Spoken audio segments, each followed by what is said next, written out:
Hi all. So, మనకి ఈరోజు ఒక కొత్త నోటిఫికేషన్ రావడం జరిగింది. సో, ఇదొక చాలా మంచి గవర్నమెంట్ అవకాశం, గవర్నమెంట్ జాబ్ అవకాశం. సో, ఇందులో మనకి సాలరీస్ చూసుకుంటే one of the highest paying salaries అనమాట. సో, మనకి ఇయర్లీ వచ్చేసరికి 19 లాక్స్ సాలరీ అనమాట. అంటే పర్ మంత్ అరౌండ్ మీకు 1,60,000 సాలరీ అనమాట. ఓకేనా? సో, మొత్తం అన్నీ కూడా ఈ వీడియోలో డిస్కస్ చేద్దాం. ఈ వీడియో చివరి వరకు చూడండి. సో, ముందుగా మనం నోటిఫికేషన్ చూసుకుంటే మనకి నోటిఫికేషన్ అనేది pension fund regulatory and development authority నుంచి రిలీజ్ అవ్వడం జరిగిందనమాట. ఓకేనా? అండ్ రిక్రూట్మెంట్ దేనికి చేస్తున్నారంటే recruitment of officer grade A assistant manager జాబ్స్కి అనమాట. ఓకేనా? అండ్ ఈ అప్లికేషన్ వచ్చేసరికి మనకి జూలై 2nd స్టార్ట్ అయింది అండ్ ఎండింగ్ వచ్చేసరికి ఆగస్ట్ 6th అనమాట. సో, మనకి ఆగస్ట్ 6th కల్లా అప్లికేషన్ అండ్ ఎండ్ అయిపోతాయి. సో, అప్పటిలోపు మీరు అప్లై చేసుకోవాలన్నమాట. ఓకేనా?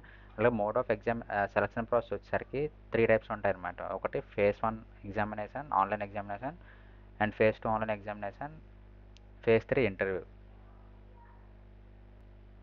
ఓకేనా? ఫేజ్ 1 ఎగ్జామినేషన్ వచ్చేసరికి మీకు సెప్టెంబర్ 6th జరగడం జరుగుతుంది.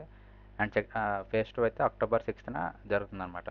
ఓకేనా? సో, ఎవరైతే ఫేజ్ 1, ఫేజ్ 2లో క్వాలిఫై అవుతారో వాళ్ళకి మీకు నోటిఫికేషన్ వస్తుందన్నమాట ఫేజ్ 3 ఇంటర్వ్యూ కోసం. ఓకేనా?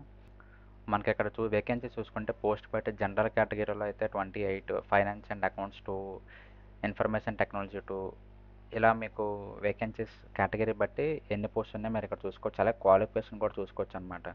మినిమం ఎక్కువ నోటిఫికేషన్స్కి మాస్టర్స్ డిగ్రీ అలాగే ఏదో ఒక గ్రూప్లో డిగ్రీ ఉండాలన్నమాట. ఓకేనా? సో, ఎక్కువ జాబ్స్కి అయితే మాస్టర్ డిగ్రీ అడుగుతున్నారు, లేదంటే బ్యాచిలర్స్ డిగ్రీ.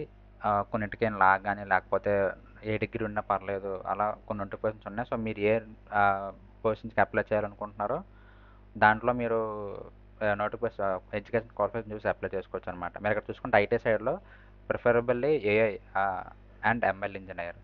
సో, మీకు ఈ రిలేటెడ్లో డిగ్రీలో కానీ ఎందులోనైనా మీకు సర్టిఫికేట్ ఉంటే మీరు హ్యాపీగా అప్లై చేసుకోవచ్చు అనమాట. 2 వేకెన్సీస్ ఉన్నాయి ఈ యొక్క నోటిఫికేషన్ వేకెన్సీలో కానీ ఈ యొక్క పోస్ట్కి. అలాగే ఏజ్ విషయం చూసుకుంటే మనకి జూలై 31st కల్లా 30 ఇయర్స్ వచ్చి ఉండాలన్నమాట. అంటే 30 ఇయర్స్ అబవ్ ఉన్న వాళ్ళు అప్లై చేయడానికి అవ్వదు. 30 ఇయర్స్ బిలో ఉండి 18 ఇయర్స్ ప్లస్ ఉన్న ప్రతి ఒక్కరు కూడా ఈ యొక్క నోటిఫికేషన్స్కి ఎలిజిబుల్ అనమాట. సో, మీరు ఇక్కడ ఫేజ్ 1 ఎగ్జామినేషన్ చూసుకుంటే 2 పేపర్స్ ఉంటాయన్నమాట. Paper 1, paper 2. సో, ఇక్కడ చూసుకుంటే పేపర్ 1లో English language quantitative aptitude, test of reasoning, general awareness ఇలా ఉంటాయి. అండ్ టోటల్ చూసుకుంటే 100 మార్క్స్ అనమాట paper 1. And number of questions చూసుకుంటే 80 క్వశ్చన్స్. అలా డ్యూరేషన్ వచ్చేసరికి 60 మినిట్స్ అనమాట. ఓకేనా? అండ్ పేపర్ 2లో మళ్ళీ 2 సెక్షన్స్ ఉంటాయి. ఒకటి జనరల్ స్ట్రీమ్ అని, ఇంకోటి మిగతావని. Information technology, finance and accounts మీ యొక్క అప్లై చేసిన దాన్ని బట్టి. సో, అక్కడ చూసుకోవచ్చు number of questions, maximum marks, time. So, ఇది ఫేజ్ 1 అనమాట. ఓకేనా? అండ్ అలాగే నెగిటివ్ మార్కింగ్ ఉంటుంది అనమాట. 1/4 నెగిటివ్ మార్కింగ్ ఉంటుంది. అండ్ మీరు కరెక్ట్ అయితే 1 మార్క్ ఉంటుంది, రాంగ్ అయితే 1/4 నెగిటివ్ మార్కింగ్ ఉంటుంది అనమాట. ఓకేనా? అండ్ ఇది ఫేజ్ 2. ఫేజ్ 2 వచ్చేసరికి పేపర్ 1, పేపర్ 2 ఉంటాయన్నమాట ఇందులో కూడా. సేమ్ ఫస్ట్ పేపర్ 1 లాగే. ఈ రెండిట్లో ఎవరైతే క్వాలిఫై అవుతారో వాళ్ళు ఫేజ్ 3 ఇంటర్వ్యూకి సెలెక్ట్ అవుతారనమాట. ఓకేనా? అలాగే సెలెక్ట్ అయిన వాళ్ళకి 1 ఇయర్ ప్రొబేషన్ పీరియడ్ కూడా ఉంటుందన్నమాట. సో, ప్రొబేషన్ పీరియడ్ అంటే సేఫ్ పీరియడ్ అనమాట. అంటే మీరు 1 ఇయర్ వరకు మీకు ఫుల్లీ కన్ఫర్మ్డ్ కాదు. 1 ఇయర్ తర్వాత మీ పర్ఫార్మెన్స్ బాగుంటే వాళ్ళు మిమ్మల్ని పర్మనెంట్ చేస్తారనమాట. ఓకేనా? అందులో మీరు ఇక్కడ చూసుకుంటే 1,57,000 పర్ మంత్ అనమాట. ఇంక్లూడింగ్ అన్ని గవర్నమెంట్ అలవెన్సెస్ కలిపి అనమాట. సో, ఇందులో చాలా అలవెన్సెస్ ఉన్నాయి. డిఏ అలా చాలా ఉన్నాయి. ఎడ్యుకేషనల్ అలవెన్సెస్, ఏవైనా రిపేరు, నాలెడ్జ్, చాలా అలవెన్సెస్ ఉన్నాయి. అవన్నీ కలిపి మీకు పర్ మంత్ వచ్చేసరికి 1,57,000 వస్తుందన్నమాట. అంటే మీకు పర్ ఇయర్ వచ్చేసరికి 19 lakhs అనమాట. ఓకేనా? సో, మీకు ఇక్కడ ఎగ్జామినేషన్ సెంటర్ చూసుకుంటే మనకి 2 తెలుగు రాష్ట్రాల్లో కూడా ఎగ్జామినేషన్ సెంటర్ ఇవ్వడం జరిగింది. 2 సౌత్ జోన్లో కూడా హైదరాబాద్, విశాఖపట్నం 2 ఉన్నాయి. అండ్ అలాగే విజయవాడ, గుంటూరు కూడా ఉందన్నమాట. ఓకేనా? సో, మీకు సెంటర్స్కి అయితే ఎటువంటి ఇబ్బంది లేదు. అలాగే వేరే స్టేట్స్ వాళ్ళకైతే వేరే స్టేట్స్లో కూడా వెస్ట్ జోన్లో అయితే ఇక్కడ ఇవి, నార్త్ జోన్లో ఇవి, సౌత్ జోన్లో ఇవి, సెంట్రల్ జోన్ అయితే ఇవి. అలా మ్యాక్స్ ఆల్ ఓవర్ ఇండియా అంతా కూడా అన్ని సిటీస్లో కూడా ఎగ్జామినేషన్ సెంటర్స్ ఇవ్వడం జరిగిందనమాట.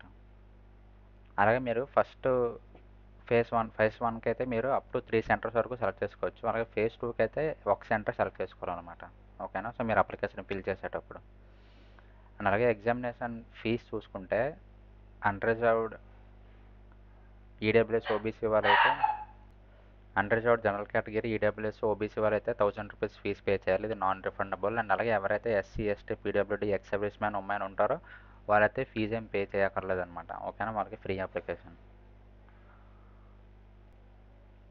సో అప్లికేషన్ ప్రాసెస్ ఎలా అప్లై చేయాలంటే వీళ్ళకి అఫీషియల్ వెబ్సైట్ లింక్ ఇచ్చారు. సో అక్కడ మీకు నేను చూపిస్తాను మీకు ఎలా అప్లై చేయాలో అనేది. సో అక్కడ క్లిక్ చేయగానే మీకు క్లిక్ హియర్ ఫర్ రిజిస్ట్రేషన్ అని చెప్పి ఉంటుందన్నమాట. సో మీరు అక్కడ క్లిక్ చేయగానే స్టెప్ బై స్టెప్ ఫామ్స్ ఉంటాయి. సో జస్ట్ ప్రతి స్టెప్ ఫామ్ ఫిల్ చేసుకొని వెళ్తే మీకు అన్నీ స్టెప్ బై స్టెప్ ఉంటాయన్నమాట. డాక్యుమెంట్స్ అప్లోడ్ చేయడానికి ఇక్కడ మీరు చూసుకోవచ్చు. ప్రొసీజర్ చూసుకుంటే application registration, payment, uploading photograph, uploading signature, left thumb impression, hand writing declaration, ఇవన్నీ స్టెప్ బై స్టెప్ మీకు ఉంటాయన్నమాట. సో జస్ట్ ఆ ఫామ్ ఫిల్ చేసి మీరు సబ్మిట్ చేస్తే మీరు అప్లికేషన్ సబ్మిట్ అయిపోతుందన్నమాట. అలాగే మీరు సిలబస్ చూసుకోవాలనుకుంటే ఇదే పీడిఎఫ్లో నేను మీకు ఈ పీడిఎఫ్ కూడా కింద ప్రొవైడ్ చేస్తాను. అలాగే అప్లై లింక్ కూడా కింద డిస్క్రిప్షన్లో ప్రొవైడ్ చేస్తాను. అక్కడ నుంచి మీరు క్లిక్ చేసి అప్లై చేసుకోవచ్చు. అలాగే ఈ నోటిఫికేషన్ కూడా కింద డిస్క్రిప్షన్లో లింక్ క్లిక్ చేసి నోటిఫికేషన్లో డీటెయిల్స్ అనేవి చూసుకోవచ్చు. అలాగే సిలబస్ చూసుకుంటే మీకు 25th పేజ్లో సిలబస్ కూడా ఇచ్చారనమాట. అంటే పేపర్ సిలబస్ ఏ సబ్జెక్ట్ నుంచి వస్తాయి, ఏ కాన్సెప్ట్స్ నుంచి వస్తాయి అని చెప్పి సిలబస్ ఇచ్చారు. సో మీరు అక్కడ నుంచి చెక్ చేసుకొని ప్రిపేర్ అయ్యి మీరు అటెంప్ట్ చేయొచ్చు అనమాట. సో మరి ఇక్కడ చూసుకుంటే ఇది అప్లై లింక్ అనమాట. సో మీరు అప్లై లింక్ క్లిక్ చేయగానే మీకు కూడా ఇదే పేజ్ ఓపెన్ అవుతుంది. సో మీరు ఇక్కడ చూసుకుంటే డేట్స్ ఉన్నాయి కదా. సో ఈ డేట్స్ అని మనం ఆల్రెడీ డిస్కస్ చేసాం. సో ఇక్కడ మీరు చూసుకుంటే ఎల్లో కలర్లో click here for new registration అని చెప్పి ఉంది కదా. ఇక్కడ మీరు క్లిక్ చేస్తే మీకు ఆటోమేటిక్గా ఫామ్ అనేది ఓపెన్ అవుతుంది అనమాట. సో ఇక్కడ మీరు చూసుకుంటే basic info, photo and signature, details, preview, uploads, payments అని చెప్పి ఇలా ఉంటుంది. సో మీరు జస్ట్ ఈ ఫామ్ ఫిల్ చేసి step by step form fill చేసి లాస్ట్లో సబ్మిట్ కొడితే మీ అప్లికేషన్ అనేది సబ్మిట్ అయిపోతుంది అనమాట. సో ఇది అప్లికేషన్ ప్రాసెస్. సో ఈ నోటిఫికేషన్ గురించి ఇంతే. అండ్ చాలా మంచి అవకాశం, one of the highest paying government job అనమాట. సో ఎలిజిబుల్ అయిన ప్రతి ఒక్కరు కూడా మిస్ అవ్వద్దు, ఖచ్చితంగా అప్లై చేయండి. అండ్ ఈ వీడియో కోసం ఇంతే. అండ్ మీకు ఇంకా ఏమైనా డౌట్స్ ఉంటే కింద కామెంట్ సెక్షన్లో కామెంట్ చేయండి. అండ్ మా నెక్స్ట్ వీడియో కోసం మన ఛానల్ని ఫాలో అవుతున్నాను. Thank you so much.